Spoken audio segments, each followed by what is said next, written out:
പതിറ്റാണ്ടായി വടക്കാഞ്ചേരിയുടെ കന്നഡ വ്യാപാര രംഗത്ത് വിശ്വസ്ത സേവന പാരമ്പര്യമുള്ള ജോൺസൺ കന്നഡ വ്യാപാരം ഇപ്പോൾ ആധുനിക രീതിയിൽ നവീകരിച്ച ഷോറൂമിൽ തിങ്കൾ വെള്ളി ദിവസങ്ങളിൽ രാവിലെ 10 മണി മുതൽ ഉച്ചയ്ക്ക് 1 മണി വരെ കണ്ണ് ഡോക്ടറുടെ പരിശോധന, ഡ്രൈവിംഗ് ലൈസൻസിനായുള്ള സർട്ടിഫിക്കറ്റുകൾ, വിദ്യാർത്ഥികൾക്ക് ആവശ്യമായ ആന്റി ഗ്ലെയർ ബ്ലൂ കട്ട് ലെൻസുകൾ കുറഞ്ഞ വിലയിൽ, ദിവസവും രാവിലെ 9 മണി മുതൽ രാത്രി 8 മണി വരെ ക്വാളിഫൈഡ് ഒപ്റ്റോമെട്രിസ്റ്റിന്റെ സേവനം, എല്ലാവിധ ബ്രാൻഡഡ് ഫ്രെയിമുകൾ, ലെൻസുകൾ എന്നിവ കുറഞ്ഞ നിരക്കിൽ.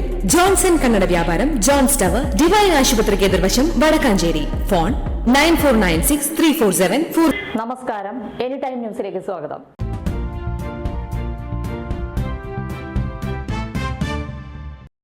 രാഹുൽ ഗാന്ധി ലോക്സഭയിലെ പ്രതിപക്ഷ നേതാവും പ്രവർത്തക സമിതിയിലെ പ്രമേയത്തെ രാഹുൽ എതിർത്തില്ല.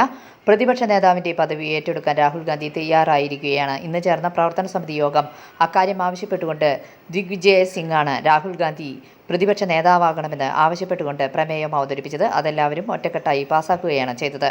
ഉത്തരേന്ത്യയിൽ BJPക്കെതിരായുള്ള പോരാട്ടം ശക്തമാക്കേണ്ടത് ആവശ്യമാണ്. അതുകൊണ്ട് തന്നെ ലോക്സഭയിലും പ്രതിപക്ഷ നേതാവായി രാഹുൽ ഗാന്ധി വരണം. മോദിക്കെതിരെ ശക്തമായ ശബ്ദമായി നിലകൊള്ളാൻ രാഹുൽ ഗാന്ധി തന്നെ വേണം. ഇന്ത്യ സഖ്യത്തിന്റെ തന്നെ ഒന്നിച്ചുള്ള മുന്നോട്ടു പോക്കിന് ഊർജം നൽകുന്നതായിരിക്കും രാഹുലിന്റെ പ്രതിപക്ഷ നേതാവിന്റെ പദവി. ആദ്യം പ്രവർത്തക സമിതി അംഗങ്ങളും പിന്നീട് BCCകളുമെല്ലാം ഇതിനെ ഒറ്റക്കെട്ടായി പിന്താങ്ങിക്കൊണ്ട് പ്രമേയം പാസാക്കി. 100ന് മുകളിൽ സീറ്റുകളുമായാണ് കോൺഗ്രസ് ലോക്സഭയിൽ വരുന്നത്. ശക്തമായ തിരിച്ചുവരവ് തന്നെയാണിത്. കോൺഗ്രസ് നേതാവ് രാഹുൽ ഗാന്ധി വയനാട് ലോക്സഭാ മണ്ഡലത്തിൽ നിന്ന് രാജിവെച്ച് ഒഴിഞ്ഞേക്കും. വരുന്ന ആഴ്ചയിൽ വയനാട് മണ്ഡലം സന്ദർശിച്ചതിനു ശേഷം ഇക്കാര്യം പ്രഖ്യാപിക്കാനാണ് സാധ്യത. 3 ലക്ഷത്തിൽ പരം വോട്ടുകളുടെ ഭൂരിപക്ഷത്തിലാണ് രാഹുൽ വയനാട്ടിൽ നിന്ന് വിജയിച്ചത്. ഉത്തർപ്രദേശിലെ റായ്ബറേലിയിലും രാഹുൽ ഗംഭീര വിജയമാണ് നേടിയത്. ദേശീയ രാഷ്ട്രീയത്തെ ശ്രദ്ധ കേന്ദ്രീകരിക്കേണ്ടതിനാൽ.